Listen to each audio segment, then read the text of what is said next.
Hello, everybody, and welcome to Focal Points. I'm Ralph Barker and Laura McCullough, and we're so glad you joined us today. We're going to talk about today, does it matter what you wear to church? This kind of came out of the last discussion that we had. So we talked last time about purging things from the church that are unrighteous or that are wickedness. And then we kind of got to talking about, okay, well, we have a list of things that are biblical, but then we have this list of things that have become doctrines that may or may not be biblical. And we can't really press in to the righteous purging of ourselves as Christians if we have not only the biblical standards, but also some of these standards that we kind of vary from denomination to denomination, church to church. Are they in fact biblical? Do they matter? Yeah, and there's a lot. For example, when I was dating a long time ago, I took my girlfriend to this church, a pastor that I heard on the radio that I really wanted to see in person, and they wouldn't let us in the church because my girlfriend had on slacks. So that was totally an unbiblical reason. But think about the fact, what if we were there to get saved? But I couldn't get saved because she was wearing slacks. And so we talked about this a little bit. If you go back, there's a video that we did on modesty, what is modesty, and we talked about what the Bible says regarding our clothing. But this is a little bit different question, because the question is, does it matter what we wear to church? So the idea of slacks. Now, if the church has this standard for women, whether it's considered immodesty or whether it's the verse that says a woman shall not wear that which pertains to a man and a man shall not wear that which pertains to a woman. I gave a whole historical discussion on the origin of pants, and it comes from pantaloons, and that was originally female garment, all of the things. So that's a separate question, but does it matter whether we are not just specific garments, but where do we take this with, okay, Ralph's wearing a t-shirt right now.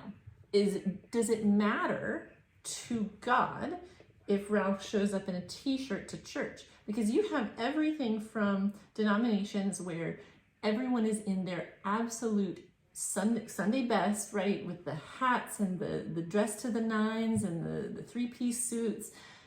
And then you have the absolute opposite side where you have cowboy church and you have church on the beach where people are in flip-flops and shorts and cutoff shorts or in Santa Cruz in wetsuits. Right. Literally. And because, what is the point of us gathering? And are we fulfilling righteousness when we focus on this, or are we adding to the Word of God in a way that makes us feel more holy for whatever we have particularly chosen to fit into that category? Is there any biblical support for this idea that we must dress in a specific way? Now, you have the instructions for the priests. It says that the priests are to wear linen trousers underneath their specific garment, that you're not to approach the altar of the Lord without undergarments on, that your nakedness might not be exposed upon the altar of the Lord.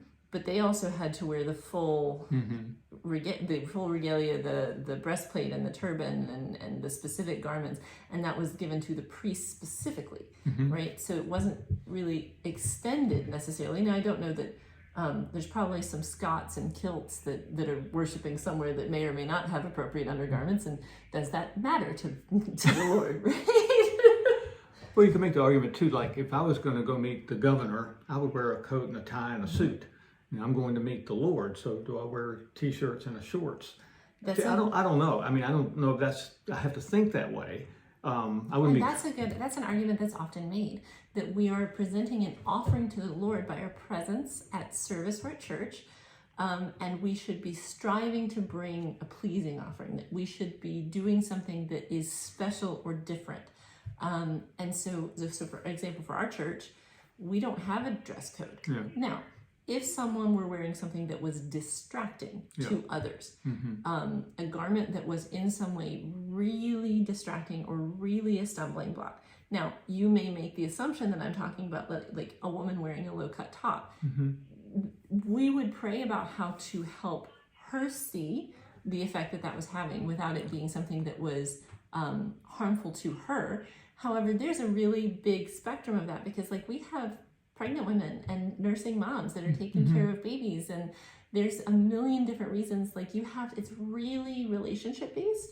But then like the opposite example, and this is something we kind of don't think of when we're making these statements. What if somebody came in with a flamenco hat on? What if I had 4-foot ostrich feathers on top of my head when I came into church? Is that modest? Is that distracting? Is that on? Because that might be the best thing I own, right? And I'm supposed to dress nice for God. Well, okay, here we have a slight problem with the idea that dressing up is the point, because we have these like cultural. So that's like the story of missionaries. The missionaries all the time would have these very Anglican, like straight and narrow ideas of how people should come to church, and they would have these tribal peoples and that had no concept of anything like that, and you know, grass skirts and may or may not have tops on and whatever, you know. And so there's this huge spectrum of cultural human experience that filters through this idea. So the question is, does it matter to God, or is this just mattering to us as people? Good. And why? I don't know. It's a good question. I can think of some of the things that men wear that are distracting, like usually it's younger folks that wear these jeans and things that are put down so low that you see their back end sticking out like the moon's out early tonight type of thing. So I have a question. If you are praying and praising and worshiping, and you as a righteous Christian have your entire focus on Christ, why are you looking at his rear end, Ralph? So it comes to personal accountability also, right? Well, sure. There are things, men and male and female, that are distracting. Yes. And yes, it's our responsibility not to focus on those things. And to pray for the person and find out why. Why is that a place? What in that person, what woundedness in a person would cause them to dress in a way that was attention seeking? Or is it purely cultural? Like we have a number of people, like we minister with Native American people, we minister with Central American people, we minister to people that come from Venezuela and Brazil and Colombia and places where I could tell you right now, a person from a Brazilian woman who lived in Miami most of her life is going to have a very, very different concept of what is and is not distracting as someone who was from Germany and came and lived in Boston, because distraction is kind of based on your norm. So it's only distracting to us if it's not our normal, right? Or if we allow it to become the center of our focus. But then on the other side, I would say that sometimes it's not really about whether it matters to God. Sometimes I would submit the idea that we use whether or not we dress nice for church as a work. And I think that sometimes we use it as a church identity. Now, if you as a church group choose as the culture of your church to dress in suits and ties, there's nothing wrong with that at all. If you are presenting your best to the Lord, there's nothing wrong with that, as long as it's recognized that that isn't necessarily something supported biblically. Jesus was not holding a dress code to the 5,000 that he had to feed. These people were coming in the clothes on their back, walking miles out into the desert. They didn't have anything to eat or drink. They didn't bring a change of clothes. They didn't have their best robes on. This was not who he was ministering to. And you never see Christ rebuke a single person for showing up dressed incorrectly. You do have the parable of people showing up to the wedding feast dressed inappropriately. But is that literal? Is that a metaphor for their works? And so it's just something to deeply consider. What about Paul talking about women wearing a covering? So it depends on what the question is, because there are a lot of people. So within our particular group of believers within the Messianic faith, there are a lot of women that choose to wear head coverings, and there are some people that consider coming to church or to a gathering without having a head covering to very much be not dressing appropriately. But again, this is an interpretive doctrine. It's and so. It's talking about, so this is I always wonder, I'll tell you guys a story. Justin, my husband, does worship. We've mentioned that before. And he does worship at different groups and different churches. And he's done a little bit with Susan. And he did worship at one place one time. And the pastor asked one of the older gentlemen what he thought. He said, "What did you think of the message? What did you think of the worship?" Just making conversation. He's like, I didn't like it. I didn't like it. He asked him why he didn't care for the worship. And his question was whether or not, he said, that boy doesn't have any respect for anything. And we couldn't figure out what he was talking about. It's because Justin had not taken off his hat. Oh.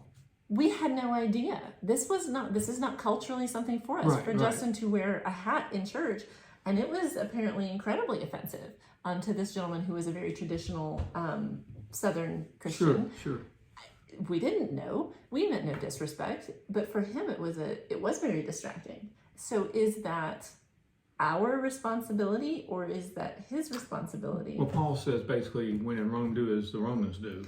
But you have to know what the Romans do. Yeah, exactly. You got to know the culture. I mean, obviously, if I went into an Orthodox Jewish church, I would want to know exactly what it is they wear or don't wear, what's offensive, not offensive, what's proper for me is not. They would ask you to wear a kippah, which is a small covering on the back of your head. They would request, and they would offer you one. They have free ones that they give to people because it's something, that is important for part of their faith practice. Right. So that's the kind of thing that you kind of do what the others do to not cause offense. So, and that also keeps a door open for witnessing and sharing, even if you're with a different faith or a different group of people.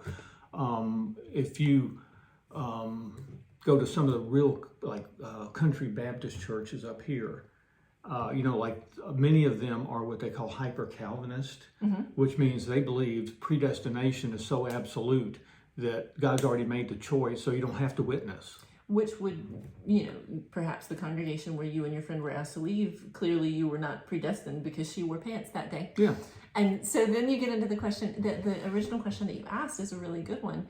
Where does this impact our witness? Because how much should our focus be on this type of thing? And are we harboring a heart of righteousness and ministry, or are we harboring a heart that is critical and hyper-judgmental and focused on the wrong things or focused on the flesh? I had mentioned earlier nursing mothers. We have a young woman that's communicated with our program that a little bit of this discussion is kind of based on her saying, hey, you should kind of do a conversation about this, because her experience, she has a new baby and it's really stressful and hard to get out of the house when you have multiple children, small children, figuring out the needs of all of these humans. And so I can tell you, so we have 3 boys and we've been in ministry the whole time, that we've had kids. Getting ready and not being crushed with anxiety over what you're going to wear when you are with a group of people where that is made very important or where that is focused on, it's very stressful. I was not focused on preparing my heart for Christ when I was getting myself ready at certain times in our life with certain groups that this was very much a focus. I was focused on whether or not a certain person was going to judge what I was going to wear, or might come over and tug on my clothes, or was going to make their disapproval known. We have numerous people with our congregation where that has been their experience. Were you nursing? Okay. I've been in churches where it's like they don't even cover; they just do it. And that's a separate video. Well, yeah, I mean it is. It was the first time I saw that. I was kind of, I didn't know how to react. We have quite a lot of mothers that don't cover. Yeah, we don't require women to cover or to go in another room or anything like that. But obviously, a man is going to have I didn't know how to react. I just kind of moved on because it's a cultural difference, yes. and understanding the culture of a particular group and whether or not and that's a separate question. Yeah. But the one statement that I would make is I don't ask you to put a cover over your head when you're eating your lunch, right? so on the topic of good point, right? On the topic, and this is not just isolated to women. Now we have numerous women that we work with or minister with that have had really harsh, really derogatory experiences that if they had not had a strong base of faith, very well could have driven them away from faith, and in some instances did drive them away from congregational fellowship for years. Like in instances where their clothing choices were openly criticized in the function of church caused them to not go to church for years. But men as well. We have one particular gentleman who wears shorts year round. He takes ice baths in December and January, and he's one of the healthiest people I've ever met in my life, and he wears shorts. And we could care less if someone wears shorts to church or flip-flops to church. I'm not worried about that because that's their personal choice. Yeah. Now, if someone chose to wear a three-piece suit, we would say, man, you look nice today. We would compliment them because that's not actually my job to control. Yeah. With the caveat that if someone were consistently distracting or drawing attention to themselves, okay, so let's pray. Why is that person needing to do that? Why is that person needing to dress themselves in that way? Because clearly there's an emotional need there. It's not going to be, usually a cultural difference isn't going to be something that's a big distraction.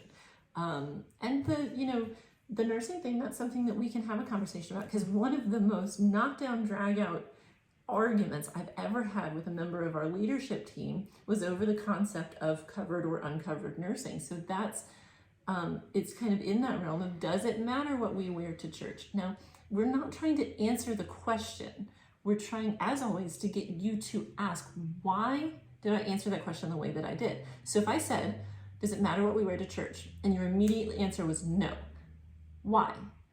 Is there anything in the realm of distraction or unrighteousness or lack of setting apart the experience of worshiping God that could be considered? On the other end of the spectrum, if your immediate answer was yes, it matters completely, how is that impacting people being able to come to your congregation for salvation that are not already a part of your culture and your established beliefs on that? Are your beliefs biblical in either case?